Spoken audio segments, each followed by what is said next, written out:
this stupid mailbox. Ugh, I hate this mailbox. Ugh. I will admit I did make one mistake with this mailbox.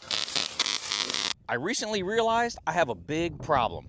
My mailbox. It's weak and it's ugly. And every time winter rolls around, the snow plows just attack it and knock it down. So today, I'm gonna build an indestructible mailbox. So the first thing I'm gonna do is design my mailbox in Fusion 360. Then I'm gonna take my file over to my CNC plasma table, load some material, get it cut. I went ahead and proved out my cut path here. So now I'm gonna go ahead and turn on the torch and send it.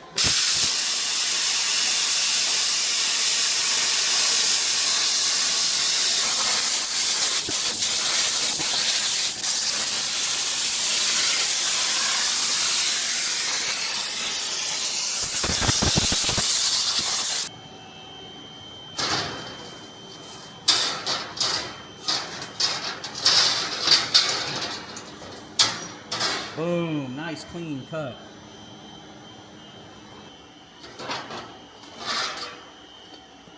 Now that I have all my materials cut, it's time for assembly.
After a little bit of tacking stuff together, moving stuff around, figuring stuff out, I finally got it mocked up. Check it out. There it is. So what I did was I actually made a support piece for the inside there, just to shore stuff up so it wasn't wobbly. Looks pretty cool. Got our slot there, and I have my door here. So what I did was just took a piece of angle that I had left over from another job, welded that on there, and then boom. I actually had that same angle, and I made places for the door to sit, and then I put another piece right here, minus the thickness of this magnet, and then put that on there so it has a nice magnet to hold it up, and then I just went and got these piano hinges right here and kind of tacked them in. So it opens and closes great. No problem. Nice and smooth. Now what I gotta do is get back in there and just kind of weld everything out, and then I'm gonna get it on the ground and make a mixture and spray it on here and start pre-rusting this thing. Here it is all completely welded up. I got the flag on there. I just welded some bolts on here. One here, one here, one here, so that there's a place when it goes up, it stays up, and then when it comes down, it'll stay down on that. And then I just have a lock washer right here to kind of keep it in place.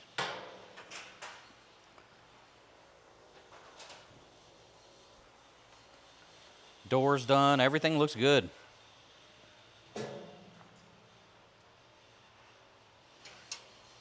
I got that piano hinge in there, that worked out great. And the magnet works out great too, it holds it really good.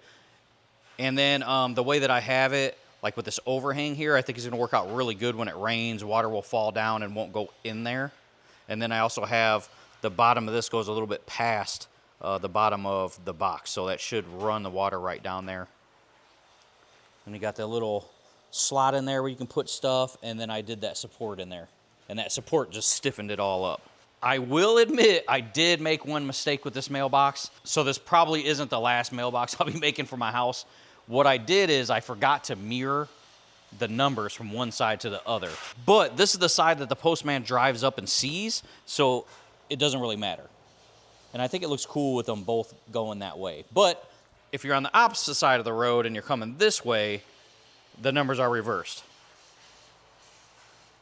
So that's something I didn't think about. And I couldn't recut it because I didn't have another sheet. I guess I could have welded those back in there and kind of went that route, but that would have been a lot.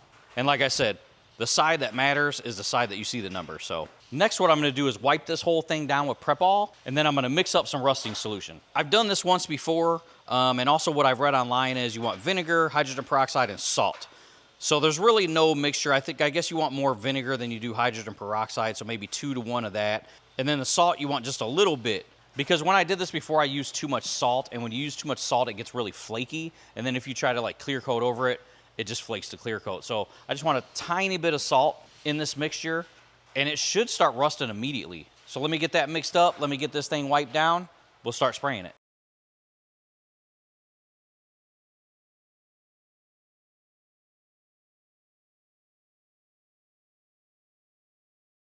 Okay, so I went 10 ounces of peroxide, 5 ounces of vinegar, and just a dash of salt.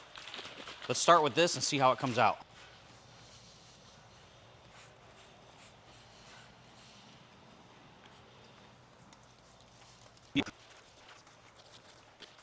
It's literally been like 1 minute and it's already rusting.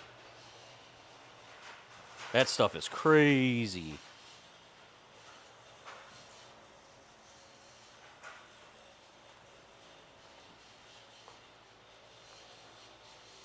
You see how brown it already is. That's nuts. It is on there a little bit heavy, so I'm gonna dab some off here and there, let it sit for like 10 minutes, see what it looks like. I also read if you wanna speed up the process, you can use heat. So I'm gonna use this weed burner, see if it works. It's definitely drying it off. Oh yeah, I see. You gotta do it slow. Oh yeah.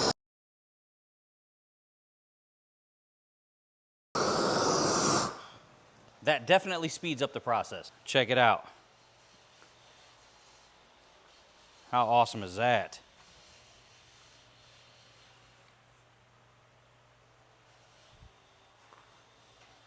Wow. I really like that look.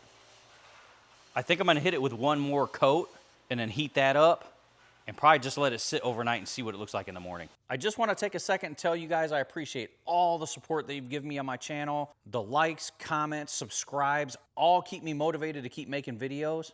In an effort to keep my channel sponsor free, I've released my own t-shirts that I design and make right here. I'm doing limited numbers of designs, and once those designs are done, they're done for good, and then we'll move on to another design. And here's the first design.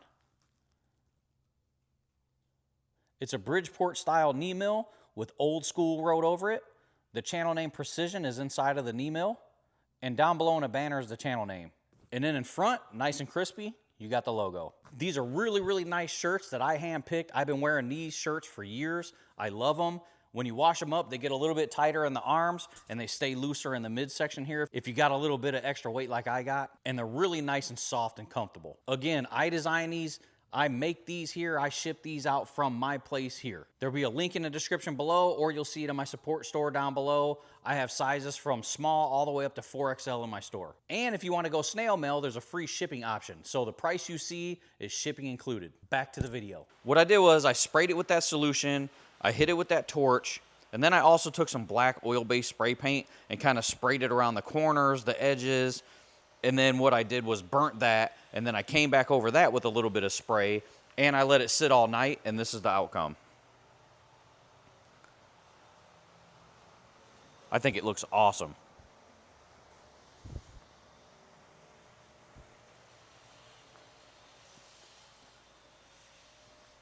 And then for the flag, I did the same thing, except I used a little bit of red paint and did the rust trick on that, so it looks nice and old and weathered. So now what I'm gonna do is try to lock it in with some clear coat If I touch it right now, it will kind of smear with my fingers. So hopefully this bonds to it, and it'll stop the rusting process and let me be able to touch it. I also came in and preheated the metal with the torch just to make sure it was nice and warm and it would take the clear coat.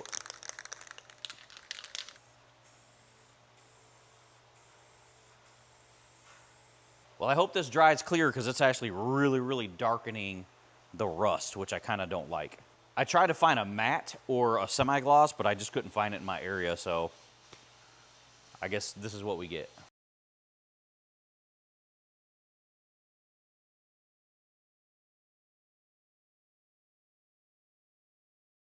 Hopefully when I let it sit in that clear dries, it will lighten back up a little bit, but I don't mind the dark tint it gave it either, so I think it still looks really cool. It actually looks more rusted now.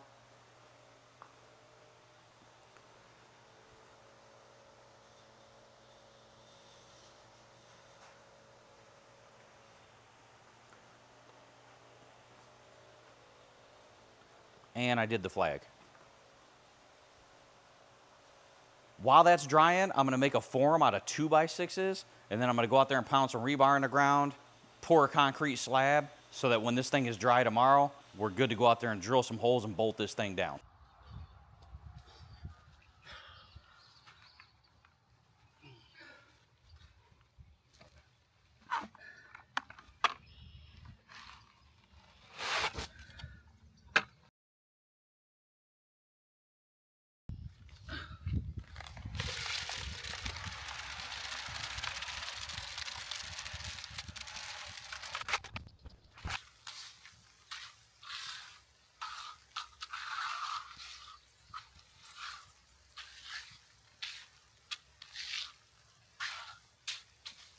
So of course, right after I poured my concrete, it started raining and I had to cover it up for the night. It's been a whole 24 hours, so hopefully the concrete survived the night.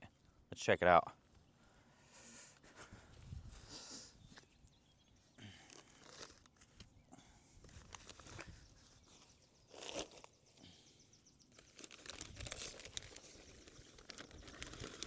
Well, it definitely kept the water off of it.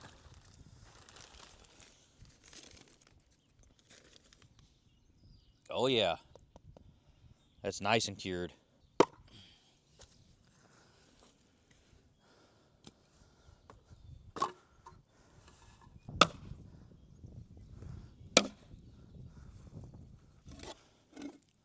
There we go. That's a nice concrete slab, 5 inches tall, that I have anchored in with rebar going down into the ground about 3 or 4 foot. I didn't want to dig down into the ground too deep and pour concrete down in there, because later I may want to pull it up and move it, or just pull it up and redo one somewhere else. So I didn't want it too deep in the ground where I couldn't get it out. But those anchors are really far down in there.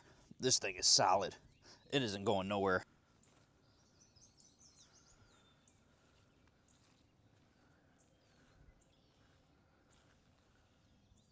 Now comes the fun part. Get the mailbox out here, set it down, mark out where the holes are I need to drill some holes, put some anchors in there, mount the mailbox. We're almost there.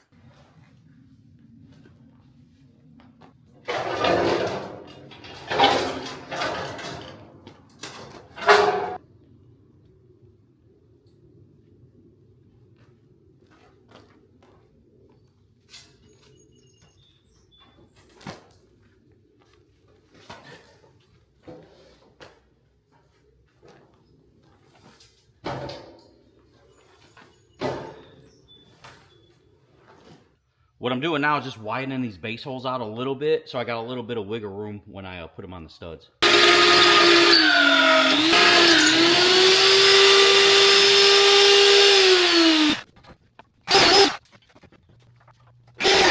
Let's get out here and get it mounted.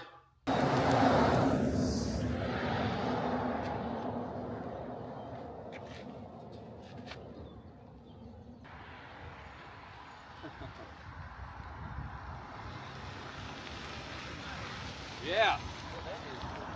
Yeah, isn't it? No, they're not getting that. The snow plows are not getting that. You make that? Yeah, I made it. Wow. Yeah. Put that out and they custom box. Oh yeah. Yeah, no one has custom mailboxes, man. I've been looking around and I was like, that thing is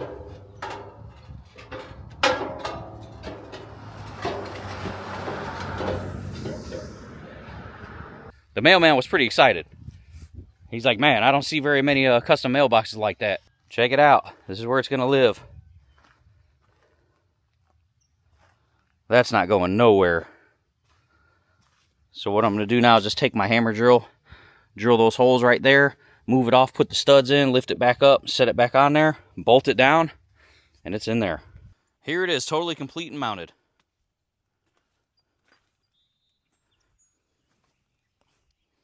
I'm really happy with it.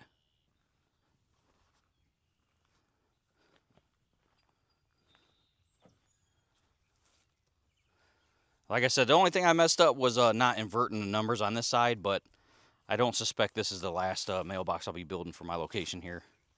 It's got a nice big solid base. It's anchored in. That thing's not going nowhere. I do have to go inside and caulk everything up, but that's all that's left. That magnet works great. Got the flag on there. All in all, I think it turned out great, especially for my first mailbox build. Like I said, I doubt this is the last one I'll ever build here at this location. I'm already thinking of another design. As long as I make the whole pattern the same in the base there, I can mount whatever I want in here. Well, what do you guys think? I think it came out pretty good. As always, I appreciate all the support. I appreciate all the likes, the follows, the messages.